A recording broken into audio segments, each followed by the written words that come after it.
আসসালামু আলাইকুম সুপ্রিয় দর্শক, আপনাদের জন্য রয়েছে দারুণ এক সুখবর। পল্লী দারিদ্র্য বিমোচন ফাউন্ডেশনে বিশাল নিয়োগ বিজ্ঞপ্তি প্রকাশ হয়েছে। পল্লী দারিদ্র্য বিমোচন ফাউন্ডেশন বাংলাদেশের একটি সরকারি প্রতিষ্ঠান। দারিদ্র্য বিমোচন ও গ্রামীণ অর্থনীতিকে শক্তিশালী করাই এই প্রতিষ্ঠানের প্রধান লক্ষ্য। এই নিয়োগ বিজ্ঞপ্তিতে পদের নাম, পদের সংখ্যা, শিক্ষাগত যোগ্যতা ও যে সকল জেলার প্রার্থীগণ আবেদন করতে পারবেন এবং অনলাইনে আবেদনপত্র পূরণের শুরুর তারিখ ও শেষের তারিখ এবং আবেদন ফি নিয়ে বিস্তারিত আলোচনা করব। তাই ভিডিওটি শেষ পর্যন্ত দেখুন এবং এইরকম নানা প্রশ্নের উত্তর এই ভিডিওটিতে পাবেন। তাই ভিডিওটির সাথেই থাকুন। আশা করি সকলের উপকারে আসবে এবং সুন্দর একটি ক্যারিয়ার গড়তে পারবেন পল্লী দারিদ্র্য বিমোচন ফাউন্ডেশনে। চলুন আর কথা না বাড়িয়ে বিস্তারিত এই নিয়োগ বিজ্ঞপ্তিটি নিয়ে আলোচনা করা যাক।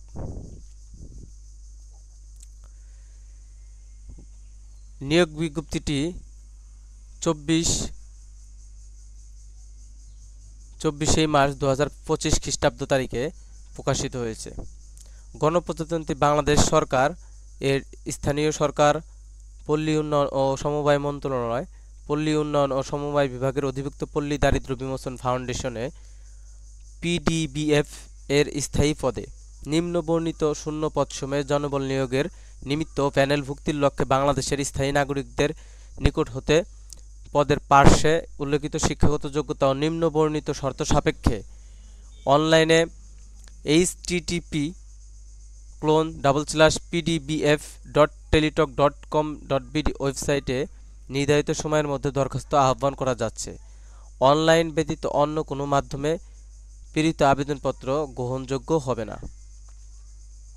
অর্থাৎ এখানে স্পষ্টভাবে বলে দিয়েছে যে শুধুমাত্র বাংলাদেশের স্থায়ী নাগরিকদের মধ্যে হইতে এবং নিম্নে বর্ণিত শিক্ষাগত যোগ্যতা ও শর্ত সাপেক্ষে শুধুমাত্র এই ওয়েবসাইটের মাধ্যমে নির্ধারিত সময়ের মধ্যে দরখাস্ত আহ্বান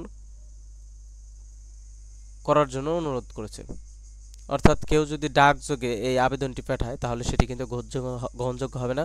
শুধুমাত্র অনলাইনেই আবেদনপত্রটি পূরণ করতে হবে এবং সেটি সম্পূর্ণ খেয়াল রেখে।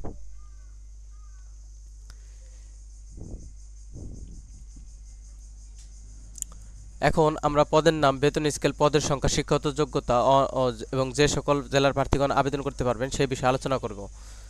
চলুন শুরু করা যাক।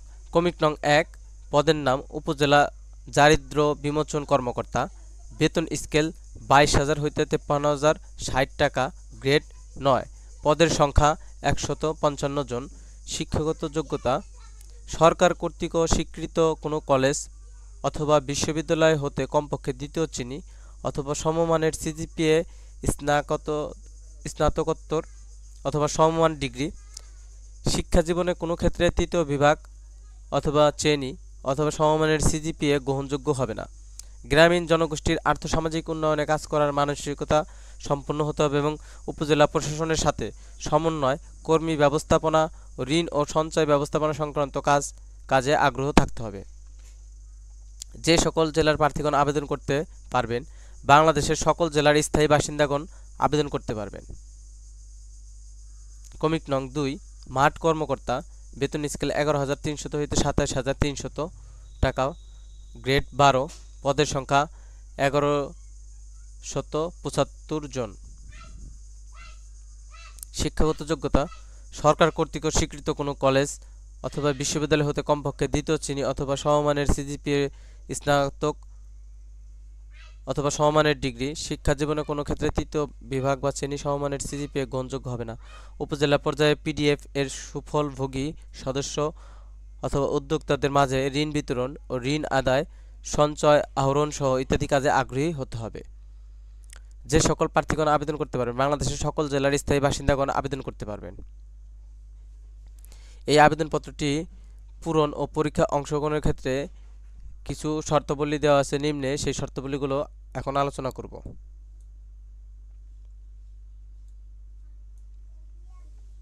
ক, নিয়োগ বিজ্ঞপ্তি এবং আবেদন সংক্রান্ত নিয়মাবলী www.pdbf.gov.bd এবং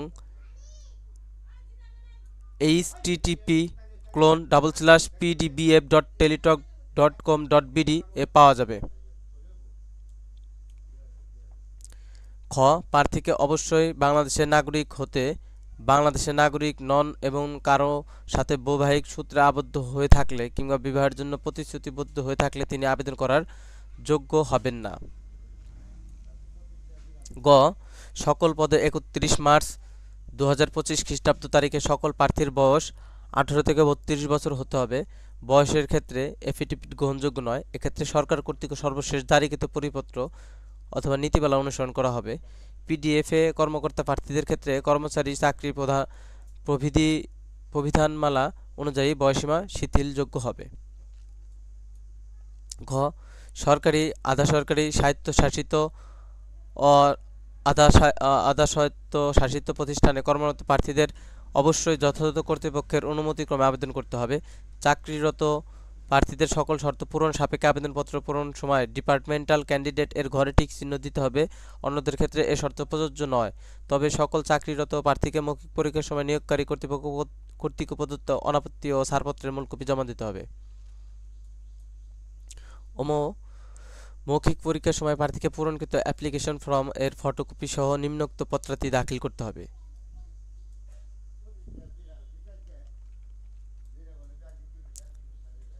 1 নম্বর, প্রথম শ্রেণীর গ্যাজেটেড কর্মকর্তা কর্তৃক প্রদত্ত চারিত্রিক সনদ, সদ্য তোলা পাসপোর্ট সাইজের 2 কপি, সত্যায়িত রঙিন ছবি, সকল শিক্ষাগত যোগ্যতার সত্যায়িত কপি, জাতীয় পরিচয়পত্র সত্যায়িত কপি ও অভিজ্ঞতা সনদের সত্যায়িত কপি যদি থাকে জমা দিতে হবে। 2 নম্বর, ইউনিয়ন পরিষদের চেয়ারম্যান, পৌরসভার মেয়র অথবা সিটি কর্পোরেশন ওয়ার্ড কমিশনার অথবা সকল পদে দায়িত্বপ্রাপ্ত উপযুক্ত কর্মকর্তা বা প্রতিনিধি এর নিকট হতে নিজ জেলা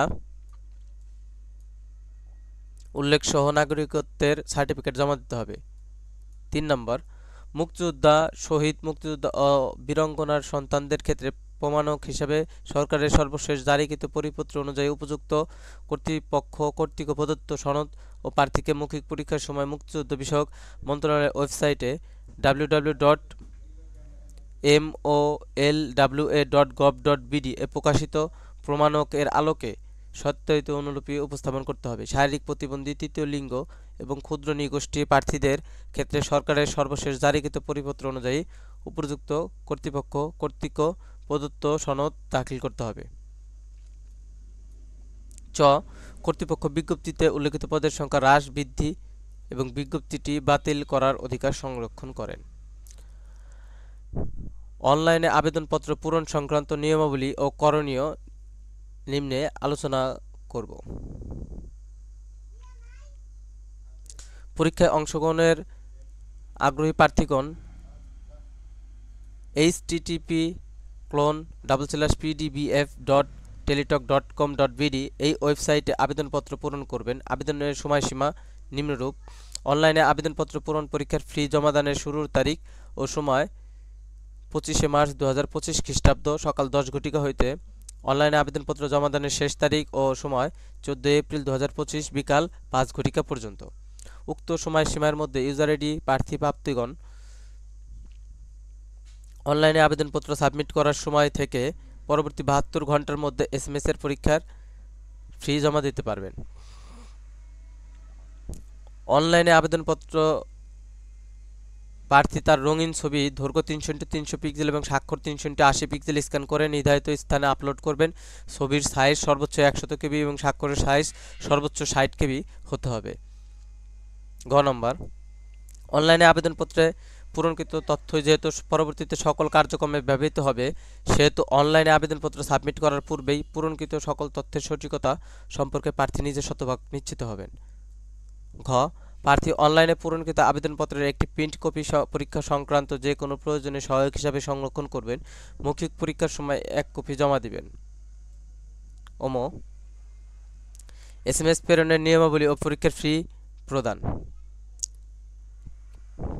কি কিভাবে এসএমএস প্রেরণ করবেন এবং সেই প্রেরণ করে পরীক্ষার ফি প্রদান করবেন সে বিষয়ে এখন আলোচনা করব। অনলাইনে আবেদনপত্র অ্যাপ্লিকেশন ফর্ম যথাযথভাবে পূরণ করে নির্দেশনা মতে ছবি ও স্বাক্ষর আপলোড করে আবেদনপত্র সাবমিট করা সম্পূর্ণ হলে কম্পিউটারে ছবি সহ অ্যাপ্লিকেশন প্রিভিউ দেখা যাবে। যদি অ্যাপ্লিক্যান্টস কপিতে কোনো তথ্য ভুল থাকে, অস্পষ্ট ছবি ও সম্পূর্ণ কালো বা সম্পূর্ণ সাদা অথবা ঘোলা বা ছবি স্বাক্ষর সঠিক না থাকে, তাহলে আবেদন ফি জমা না দিয়েই কেবল পুনরায় ওয়েবসাইটে আবেদন করতে হবে। উল্লেখ্য যে আবেদন ফি জমাদানের পর আর কোনো পরিবর্ধন গ্রহণযোগ্য নয় বিধায় আবেদনের ফি জমাদানের পূর্বে প্রার্থী অবশ্যই উক্ত অ্যাপ্লিক্যান্টস কপিতে তার সাম্প্রতিক তোলা রঙিন ছবি, নির্ভুল তথ্য স্বাক্ষরযুক্ত পিডিএফ কপি ডাউনলোডপূর্বক নিশ্চিত করে রঙিন প্রিন্ট করে সংরক্ষণ করবেন। অ্যাপ্লিক্যান্টস কপিতে একটি ইউজার আইডি নম্বর দেওয়া থাকবে। ইউজার আইডি নম্বর ব্যবহার করে প্রার্থী নিম্নোক্ত পদ্ধতিতে যে কোনো টেলিটক প্রিপেইড মোবাইল নম্বরে মাধ্যমে 2টি এসএমএস করে আবেদন ফি বাবদ নিয়োগ বিজ্ঞপ্তিতে বর্ণিত ছকে কমিক নং 1 নং কমিকের জন্য আবেদন ফি বাবদ মোট 223 টাকা এবং 2 নং কমিকের জন্য আবেদন ফি বাবদ 168 টাকা অনধিক 72 ঘন্টার মধ্যে জমা দিবেন। এখানে বিশেষভাবে উল্লেখ্য যে অনলাইনে আবেদনপত্রের সকল অংশ পূরণ সাবমিট করা হলেও পরীক্ষার ফি জমা না দেওয়া পর্যন্ত অনলাইনে আবেদনপত্র কোনো অবস্থাতেই গৃহীত হবে না। নিম্নে এসএমএস এর ফরম্যাট দেওয়া আছে। কিভাবে এসএমএস টেলিটক প্রিপেইড মোবাইল নম্বরের মাধ্যমে এসএমএস এই নিম্নোক্ত এসএমএস ফরম্যাটের মাধ্যমে 16222 নম্বরে এসএমএস সেন্ড করলেই টেলিটক প্রিপেইড মোবাইল নম্বরে ব্যালেন্স থাকা সাপেক্ষে সেই ব্যালেন্সটি কেটে নেবে এবং আপনার অনলাইন অ্যাপ্লিক্যান্টস সাবমিটের পর ইউজার আইডি দিয়ে এই এসএমএস ফরম্যাটটি ফলো করে 16222 নম্বরে এসএমএস করলে আপনার পরীক্ষার ফিটি সম্পূর্ণভাবে সফলভাবে জমাদান হয়ে যাবে এবং আপনার আবেদনপত্রটি গৃহীত হবে। 6 নম্বর প্রবেশপত্র প্রাপ্তির বিষয়টি http://pdbf.teletalk.com.bd ওয়েবসাইটে এবং প্রার্থীর মোবাইল ফোনে এসএমএস এর মাধ্যমে শুধুমাত্র যোগ্য প্রার্থীদেরকে যথাসময়ে জানানো হবে। অনলাইনে আবেদনপত্রে প্রার্থীর প্রদত্ত মোবাইল ফোনে পরীক্ষা সংক্রান্ত যাবতীয় যোগাযোগ সম্পন্ন করা হবে বিধায় উক্ত মোবাইল নম্বরটি সার্বক্ষণিক সচল রাখা, এসএমএস পড়া এবং প্রাপ্ত নির্দেশনা তাৎক্ষণিকভাবে অনুসরণ করা বাঞ্ছনীয়। এসএমএস এ প্রেরিত ইউজার আইডি ও পাসওয়ার্ড ব্যবহার করে পরবর্তীতে রোল নম্বর, পদের নাম, ছবি, পরীক্ষার তারিখ, সময়, স্থানের বা কেন্দ্রের নাম ইত্যাদি তথ্য সম্বলিত প্রবেশপত্র প্রার্থী ডাউনলোড পূর্বক রঙিন প্রিন্ট করে নেবেন। প্রার্থী এই প্রবেশপত্রটি লিখিত পরীক্ষায় অংশগ্রহণের সময়ে ও উত্তীর্ণ হলে মৌখিক পরীক্ষার সময়ে অবশ্যই প্রদর্শন করবেন। শুধুমাত্র টেলিটক প্রিপেইড মোবাইল ফোন থেকে প্রার্থীগণ নিম্নবর্ণিত এসএমএস পদ্ধতি অনুসরণ করে নিজ নিজ ইউজার আইডি পাসওয়ার্ড পুনরুদ্ধার করতে পারবেন। যদি কারো ইউজার আইডি ও পাসওয়ার্ড ভুলে যান এবং যখন তাদের অ্যাপ্লিক্যান্টস কপিটি ডাউনলোড করা প্রয়োজন এবং তাহলে এই নিম্নোক্ত পদ্ধতিটি অনুসরণ করলে এসএমএস ফরম্যাটটি অনুসরণ করলে আপনারা সেই অ্যাপ্লিক্যান্টস প্রিভিউটি পুনরুদ্ধার করতে পারবেন। বিজ্ঞপ্তি পত্রিকা ছাড়াও পিডিবিএফ এর ওয়েবসাইটে www.pdbf.gov.bd এ বিজ্ঞপ্তি সহ এতদ সংক্রান্ত সকল তথ্য দেখা যাবে অথবা কিউআর কোড স্ক্যানের মাধ্যমে টেলিটক এর জব পোর্টাল ওয়েবসাইটে সরাসরি প্রবেশ করেও বিজ্ঞপ্তিটি পাওয়া যাবে। নিয়োগ পরীক্ষার তারিখ, সময় অন্যান্য www.pdbf.gov.bd ওয়েবসাইটে হতে জানা যাবে। অনলাইনে আবেদন করতে কোনো সমস্যা হলে টেলিটক নম্বর থেকে 121, অন্য অপারেটর থেকে 01500121 থেকে 9 পর্যন্ত অথবা alljobs.query@teletalk.com.bd ইমেইলে যোগাযোগ করা যাবে। এছাড়া টেলিটকের জব পোর্টালে ফেসবুক পেজ http://www.facebook.com/alljobsteletalk এই মেসেজের মাধ্যমে যোগাযোগ করা যাবে। মেইল বা এসএমএস এর subject, organisation name, PDBF, post name, applicants user ID ও কন্ট্যাক্ট নম্বর অবশ্যই উল্লেখ করতে হবে। ডিক্লারেশন, প্রার্থীকে অনলাইনে আবেদনপত্রের ডিক্লারেশন অংশে এই মর্মে ঘোষণা দিতে হবে যে প্রার্থী কর্তৃক আবেদনপত্রের প্রদত্ত সকল তথ্য সঠিক এবং সত্য। প্রদত্ত তথ্য অসত্য বা মিথ্যা প্রমাণিত হলে অথবা কোনো অযোগ্যতা ধরা পড়লে, কোনো প্রতারণা ও দুর্নীতির আশ্রয় গ্রহণ করলে কিংবা পরীক্ষার নকল বা অসৎ উপায় অবলম্বন করলে পরীক্ষার পূর্বে বা পরে অথবা নিয়োগের পরে যে কোনো সময় যে কোনো পর্যায়ে প্রার্থিতা বাতিল করা হবে এবং সংশ্লিষ্ট প্রার্থীর বিরুদ্ধে আইনগত ব্যবস্থা গ্রহণ করা হবে। অনলাইনে আবেদন ও নিয়োগ পরীক্ষার সংক্রান্ত যে কোনো বিষয় নিয়োগকারী কর্তৃপক্ষের সিদ্ধান্তই চূড়ান্ত বলে গণ্য হবে। একজন প্রার্থী একাধিক পদে আবেদন করতে পারবেন না। ভিডিওটি ভালো লাগলে লাইক, কমেন্ট এবং শেয়ার করবে এবং চ্যানেলটি সাবস্ক্রাইব করার জন্য আপনাদের সকলের কাছে অনুরোধ রইল। এবং আপনাদের কোনো এই নিয়োগ বিজ্ঞপ্তিটি সম্পর্কে প্রশ্ন থাকলে কমেন্ট বক্সে জানান, অবশ্যই উত্তর দেওয়ার চেষ্টা করব। আশা করি ভিডিওটি আপনাদের উপকারে আসবে এবং এরকম নিত্য নতুন নতুন নতুন নিয়োগ বিজ্ঞপ্তি পেতে আমার চ্যানেলটি সাবস্ক্রাইব করে সাথে থাকুন। ধন্যবাদ সবাইকে।